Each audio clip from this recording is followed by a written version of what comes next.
welcome back to a Phoenix Concussion Recovery Podcast and Concussion Talk Podcast. Today we have Meaghan, who's a researcher at York University, Toronto Rehab, and Katie, who I got the pleasure of doing a podcast with recently. She's a PhD researcher at Wilfrid Laurier, and I believe as an American I said that correctly. And I work at a major healthcare network in Utah, and I work with Phoenix Concussion Recovery. My name's Lauren Ziaks, and we are so grateful to Nick to bring us all together today to talk about women in concussions. We want to also thank the sponsor of the podcast, so HeadCheck Health. HeadCheck Health bridges the gaps in concussion care through simple, powerful technology. Join organizations like the Canadian Football League, Trek Factory Racing, the Canadian Junior Hockey League, Eastern Washington University, and Volleyball Canada, who rely on HeadCheck to improve communication and optimize care. Visit headcheckhealth.com for more. All right, so we got all that out of the way, and now we're going to talk about girls in concussion, women in concussion, and what that actually means. So would one of you guys like to get started? Meaghan, let's have you talk about. So you're the specialist of women in concussion on the call. So let's have you get started on giving us. Why don't you tell us some of just the overview? What's the difference we think occurs between boys and girls when it comes to sports-related concussion? Okay. Well, thank you first of all for the lovely introduction. In a word, we don't really know what the difference is between males and females, boys and girls. There are a few hypotheses, and I think the most compelling one has to do, well, I shouldn't say, I'm slightly biased toward one over the others, but I think it's probably a combination of all of them. I think that the fact that women and men, boys and girls have different hormone profiles has a lot to do with brain health and brain function, and then consequently recovery after injury. So that's one of the hypotheses. The other consideration is that biomechanically men and women are different. And when we're talking about an impact injury, biomechanics and body size and muscle mass may make a difference in how people are injured and then possibly down the line how they recover. And then the other probably part of the other piece of this puzzle likely is that boys and girls are socialized differently from a very early age in our culture. And when we look at how concussion is assessed right now, we focus a lot on symptoms. So, concussions are diagnosed in large part, not entirely, but the symptoms that you report play a big part in that. And then the symptoms that you report help determine recovery. And when you look at the research, women are reporting more symptoms and more severe symptoms than men. And there is some thought in the research that may partly be due to how we socialize little girls and little boys to talk about how they're feeling. So it's probably a combination of all three things. I'm biased toward the hormonal hypothesis because that's something that I'm looking at in my own research. But I think it's probably a one piece of a larger puzzle. So I think that's actually a great way we should just break this thing down. Why don't we talk about those three hypotheses and kind of talk about what we're seeing. So what I think is the most interesting, so as a context, I primarily work with patients who are more than 3 weeks out. And so I think I'm a little bit skewed in how I feel about some of these numbers because I don't really see those spontaneous recovery patients as much. And so for me, what's been fascinating as we've been doing more and more research is that I'm at almost 50-50 for male-female patients in my population. I think our latest study that we're trying to publish was 42% male. And so it's kind of weird. It feels almost foreign to me when I hear these facts and figures that women do so much, so they get better so much more slowly and they struggle more because that's not what I see. But then you go and you do baseline testing at a high school, and it's immediately apparent to me that it has to be some sort of social issue as well, because you'll go to do a VOMS, which is that eye screen. So for the listeners, you're looking at their eye tracking and the way their head is moving, and you're asking about symptoms, and we're looking for changes after a possible concussion. And the boys are always no headache, no dizzy, nope. And then you get the girls team comes in, and the girls are like, oh, well, I'm a little dehydrated today. Maybe I'll put a 2 out of 10 for the headache. And they're immediately so much more forthcoming, and they're not injured. And so it's like a reality check for me, the difference between the two genders when I'm dealing with the healthy people versus the protracted recovery people. So I didn't know if you guys had any opinions about that at all.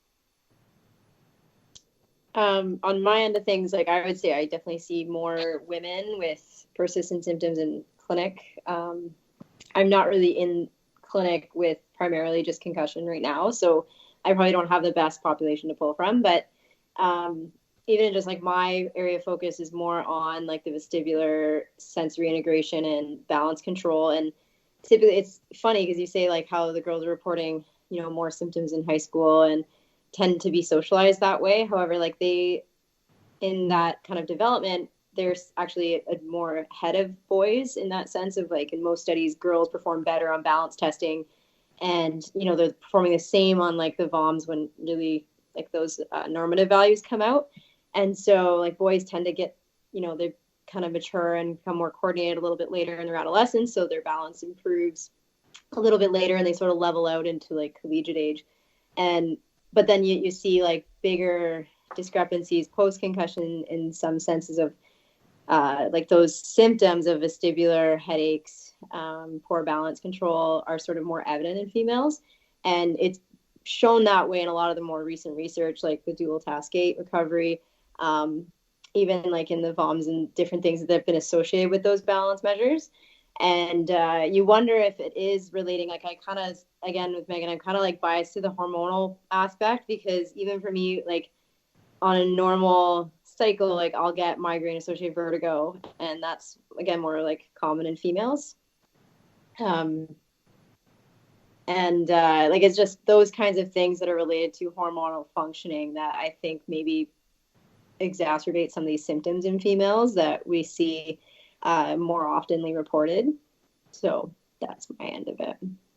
So what's interesting is, so the research is showing that the girls perform better on the test, they have better balance.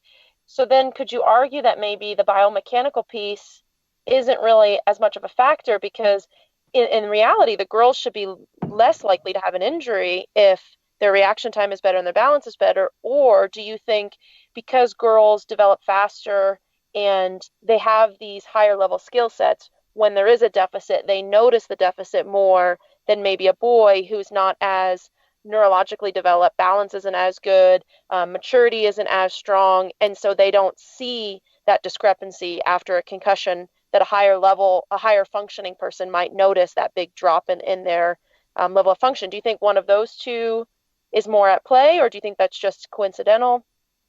I think it's probably more coincidental. Like I don't like, it's usually younger adolescents, like between the ages of kind of like 12 to 14, like beyond that. And that's probably, again, before they really get into contact sports. So it's less commonly reported, I guess, and or more likely to be injured in like when you get into those advanced ages where they're playing, contact football, contact hockey in high school. So it's more like the kind of like that pubescent age, early pubescence, like when their balance is different. I would say like beyond that, like the measures that we're using, like it's not necessarily like a conscious thing that they can be aware of that they know it's different. It's coming down to those objective measures where we're, using like center pressure data and stuff, that they're not going to notice the difference of when someone's balance is better than the other. But I think it's balance is more affected by like their somatic symptoms rather than like just the balance control itself. Like it's more related to whether they're experiencing migraines, experiencing dizziness, light sensitivity, all those things that other sensory integration issues, and especially like a lot of Meaghan's work looks at busy environments and lots of different stimuli. I think it's just the higher incidence of, like I said, like more of the actual experienced symptoms rather than like knowing that maybe they're more coordinated. Like I don't think they would necessarily be aware of that. Yeah, that's interesting. I mean, so if you look at it from, if you were to go to neuropsych testing, I think it was what I was trying to get at was, So people who are baseline more intelligent or baseline able to multitask, and they feel like they have all these deficits after their head injury, right? So I could share my own experience, for instance. So I felt like I was having I was having speech deficits and organizational deficits and things of that nature. And when I went to my neuropsych testing and I did my couple hours of testing, what they sat me down and said was, you feel like you're performing different, whether or not I didn't really associate myself as a highly intelligent person at the time. It became more apparent to me after I lost it, what I had before. But it was interesting to me because that ceiling effect of the test. So I guess what I was trying to say was, like, if you, not necessarily that you're more coordinated than somebody else, but do you feel like, or do you think maybe the girls notice some of these deficits more because just like in neuropsych testing, there's that ceiling effect, or they didn't know what they were before, and we don't have anything that can really grasp that missing aspect for them to sort of validate how they're feeling. I mean, they're obviously feeling like they're not performing at the same level. They're feeling like their balance is impacted or they're dizzy. And so could it be that we're not capturing and reflecting properly how they feel compared to how they felt before? Yeah, I get where you're coming from on that. That's something I think, like, you kind of, it can be kind of suggestive too. Like, if you test balance and, like, they're being watched, it's almost like there's a bit of a white coat thing too, when they're like, I'm being tested, and I tell people to stand still all the time on a force plate, and they end up swaying a lot more probably than if I just was like, don't, like, just stand on this force plate. And so it's when, you're being observed and stuff too. And then, when you're being asked questions, you start to think, okay, like, sometimes I think it gets into the patient's head a little bit when we get really focused in on symptoms and, constantly ask them to monitor it, because then they're, like, so aware of it that they start to almost think about it more than they probably did before. And they may have had some symptoms like that daily, kind of on the regular, but they weren't as conscious of it because they weren't asked all the time about it. Yeah. Like, and even things like anxiety and stuff, like, kids experience that. But then when you start asking them about it, they're going to start reporting it more. And then it's like, well, maybe they had something like that before, but, like, really it wasn't, they just never really understood what it was, and really what that is. So then all of a sudden now they're aware of it and they're maybe reporting more, or maybe they just experience it more, and it could almost be a psychological component as well in there. And then the anxiety piece is a great piece. So Meaghan, as far as the hormone portion of this, are they finding any connection? Is what makes women a little more prone to anxiety or more prone to talking about their anxiety at all becoming correlated to what we're seeing in the after effects of concussion? Are they looking at that at all? There's not a ton of research out there on the like correlating the socialization to each symptom report. In terms of hormones, this is all like very early stage research, because for a long time we either weren't studying women or we weren't studying them separately from men. Like, so much of the early concussion research was male football players. So, women just weren't included. And it took a longer time to first start including women and then recognize that things are different between the sexes. And one of the studies that is out there looked at where women are in their menstrual cycle at the time that they sustain their concussion. And there is a significant difference in recovery time and symptom reports for women in one phase versus the other. And I can't remember off the top of my head, but the luteal phase of the cycle versus the proliferative phase, there's a significant difference. And then that traces back to there's a number of different things that could be happening, but one of them is there's pretty significant hormone differences between those two times. And right now, that's kind of as far as it has gotten. We have nobody's resolved, whether it's high levels of progesterone. Are high levels of progesterone protective, or do they leave you at a higher risk of prolonged symptoms?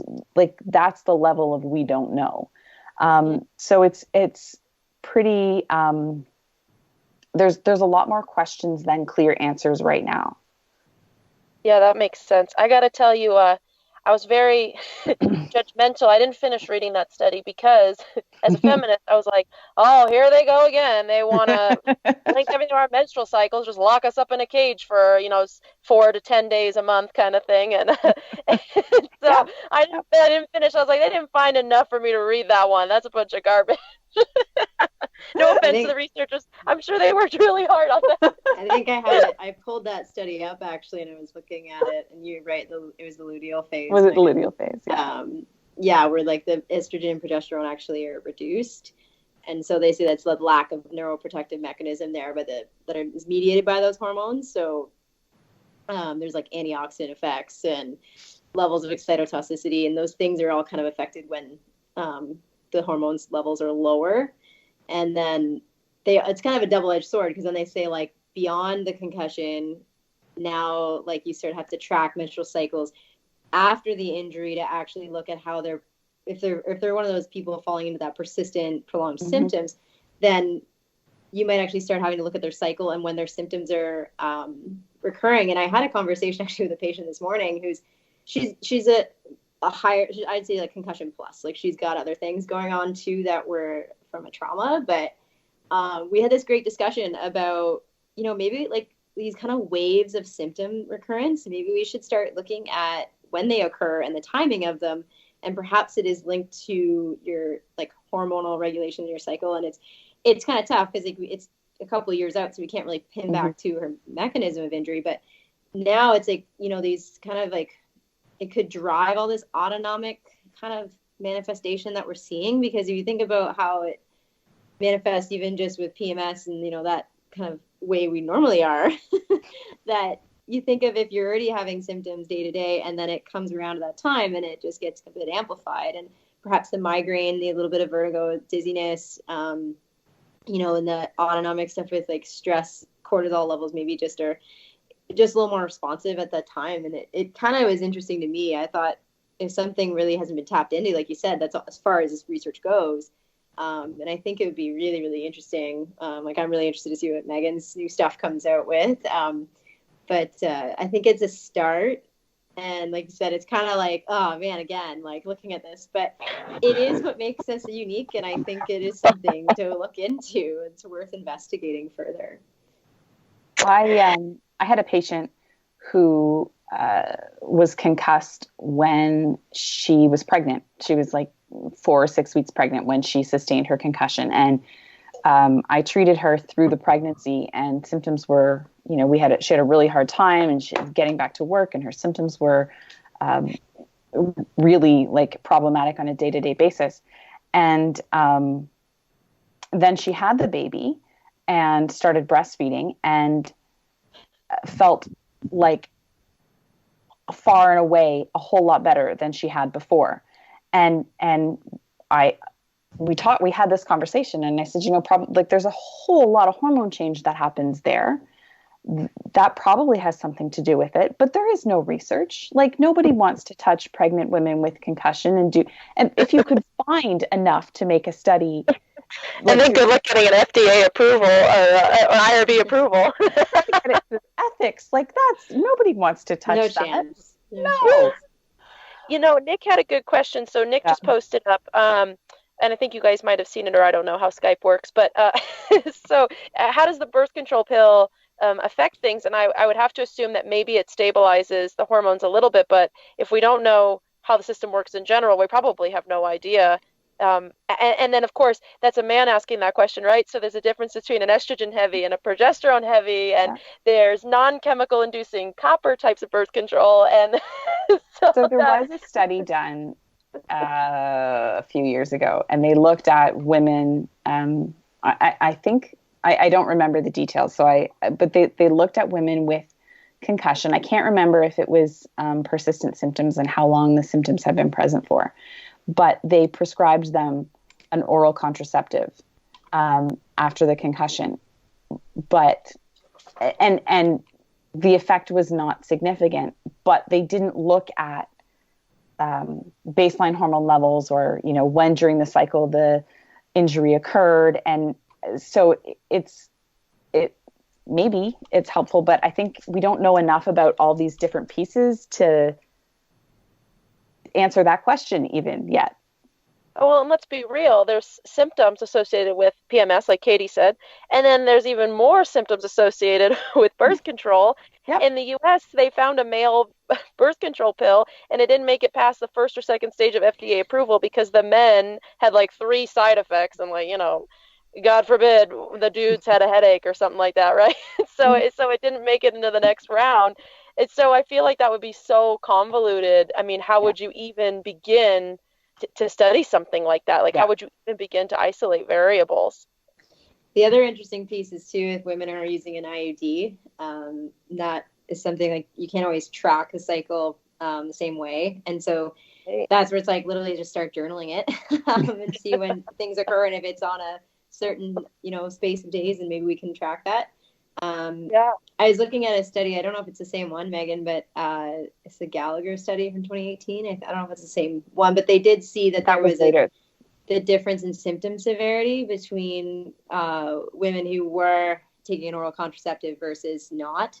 The women who were taking it had a lower symptom severity than the not using birth control. So there maybe is like I said, a stabilizing or maybe like just a regulatory effect of that, where it maybe doesn't quite reduce as low potentially. And that's maybe that. But then again, we're just kind of pulling, like there's just so little research on this that I think we're just kind of cracking the egg a little bit, like barely getting into it. So I even know there's studies that are looking at just strength training and hormonal cycles, and that's just starting. So this is like completely new on a lot of fronts.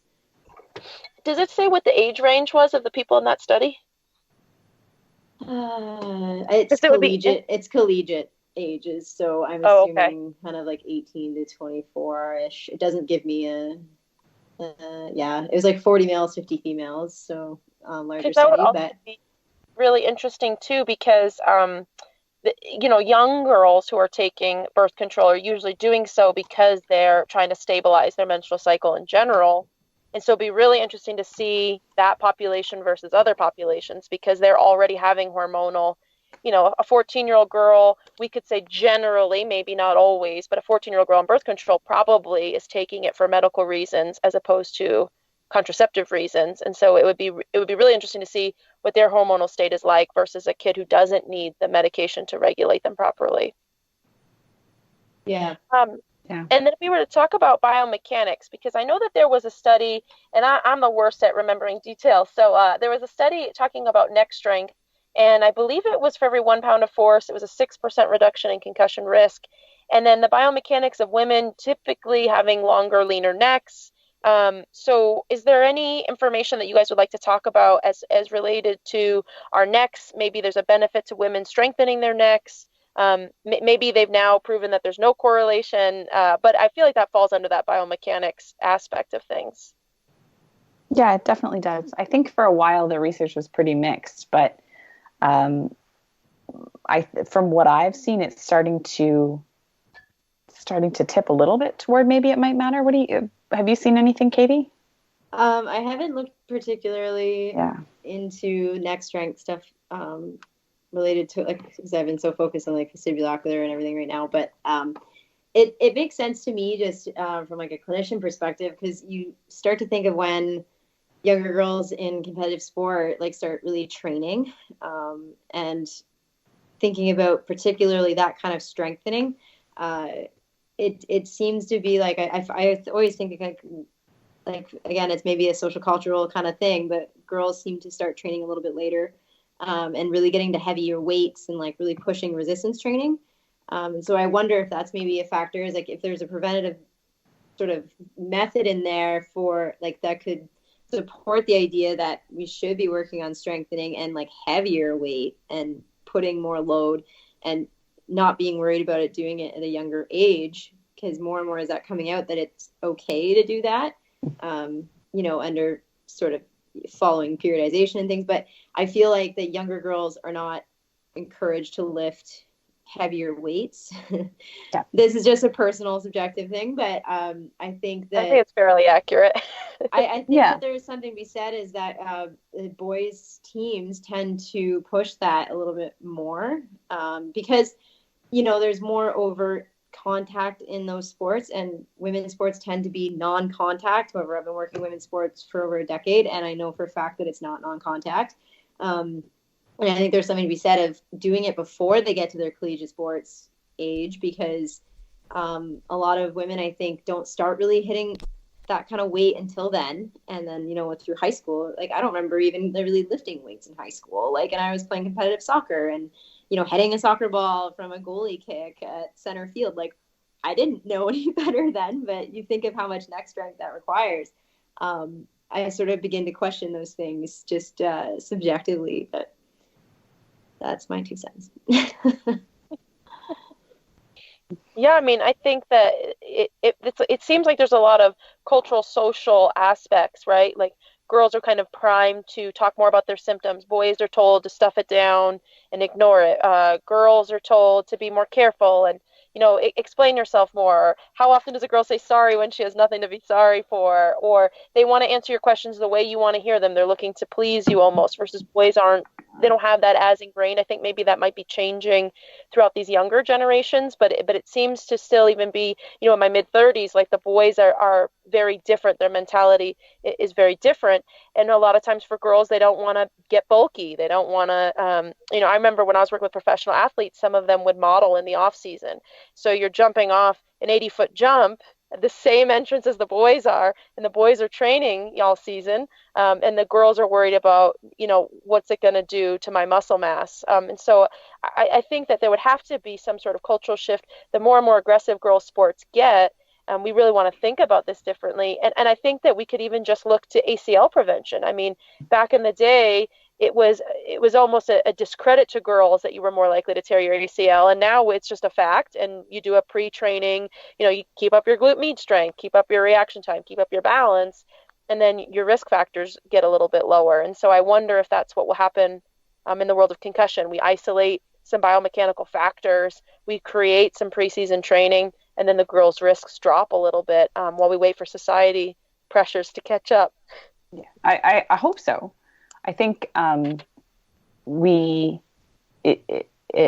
in ACL incidents of ACL tears, the fact that it's not an indication that women are weaker or they're less adapted to doing any of these things. It's that we as a medical community have not yet acknowledged that women are not just like smaller men. There's a whole bunch of differences that we need to take into account in all kinds of areas. And jumping off what Katie said about, women's sports not being non-contact, it's possible that has something to do with this. Like,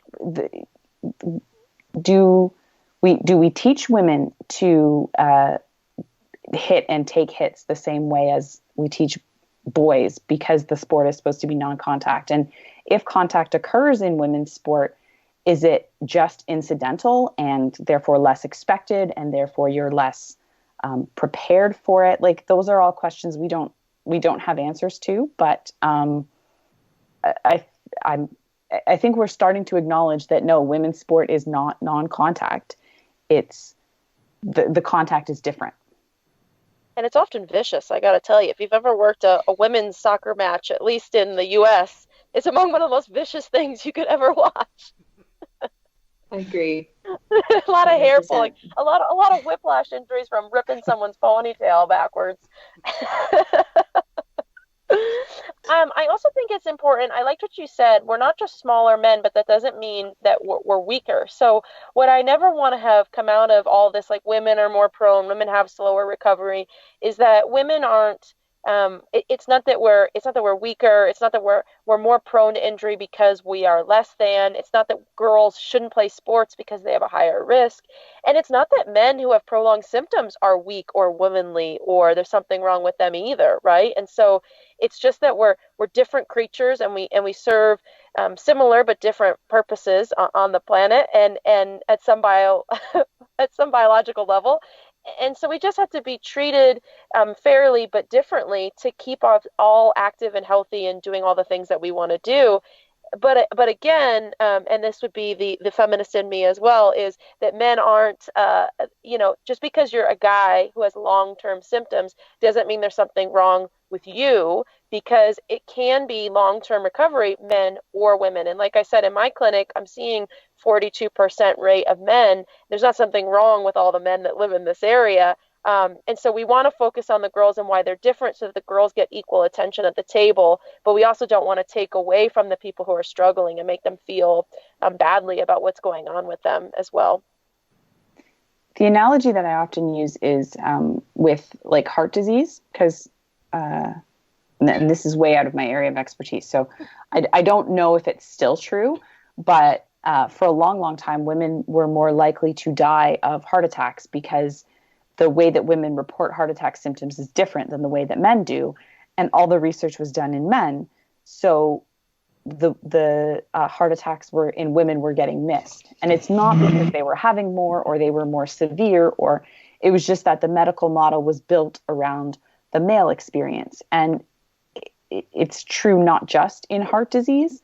So no, it doesn't mean that men are doing anything wrong. It just means that we as healthcare practitioners need to expand how we it's more something that the healthcare system needs to deal with. It's not a failing of our patients at all.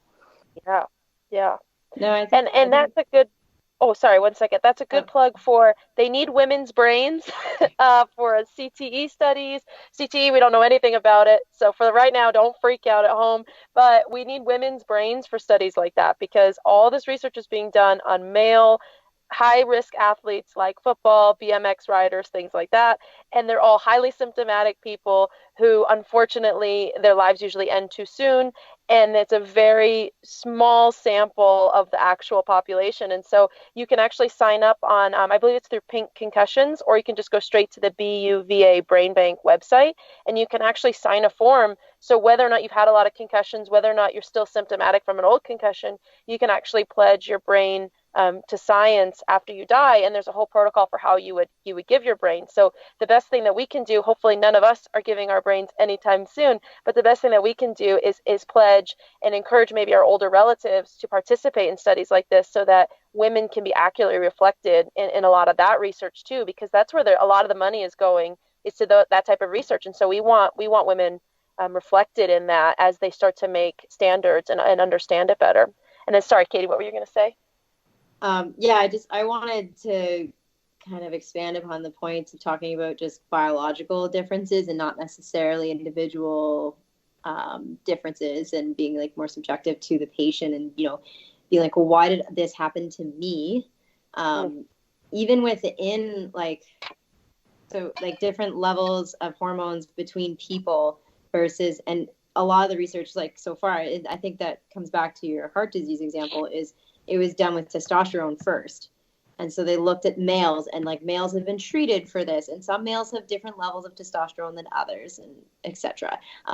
So that the variability even amongst a biological sex themselves, not to mention between, is I think really important to consider. And that's maybe why if men are well, my testosterone levels were off, and maybe if that's me, it's not them, it's just their genetics. It's nothing really to do, it's how their biology just operates. It's nothing that they could really change per se, they'd be aware of. And I think that's something to make clear too, is with women, it's